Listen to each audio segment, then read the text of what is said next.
Šeima tai ne tik kasdieniniai rūpesčiai, bet ir ypatingi momentai, kurie stiprina ryšį tarp artimųjų. Šiame vaizdo įraše pateiksiu 10 unikalių idėjų, kaip kokybiškai praleisti laiką su šeima, nuo prasmingų pokalbių iki kūrybinių veiklų. Paverskite kasdienybę nepamirštama patirtimi, kuri praturtins jūsų santykius ir paliks šiltus prisiminimus. Laikas šeimai, prisiminimai, kūryba ir šilti pokalbiai. Prasmingi pokalbiai ir istorijos. Dalinkitės įdomiomis istorijomis. Kiekvienas šeimos narys tegul papasakoja istoriją iš savo gyvenimų. Gali būti juokinga patirtis, įkvepiantis įvykis ar net išgalvotas pasakojimas. Tai lavina bendravimo įgūdžius ir padeda geriau pažinti vienas kitą. Paruoškite patiekalus iš įvairių pasaulio virtuvių. Suplanuokite vakarienę, kurios metu kiekvienas šeimos narys gali rinktis patiekalą iš skirtingos šalies virtuvės. Tai ne tik skanu, bet ir padeda sužinoti daugiau apie kitas kultūras. Sukurkite šeimos prisiminimų koležą.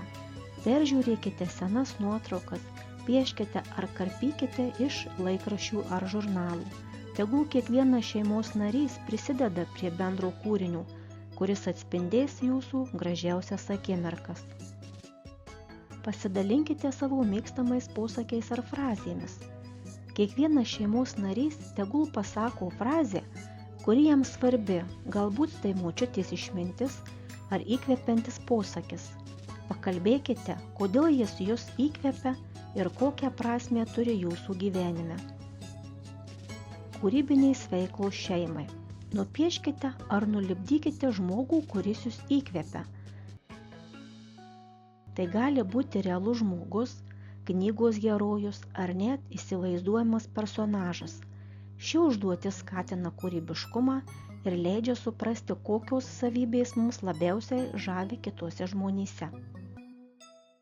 Vartykite senas šeimos nuotraukas ir pasidalinkite prisiminimais. Pasakojant apie senas nuotraukas, galima atkurti praeities akimirkas ir net iš naujo atrasti šeimos istorijas, kurios buvo pamirštos. Sukurkite šiandienos dienos koležą iš žurnalų ar laikraščių.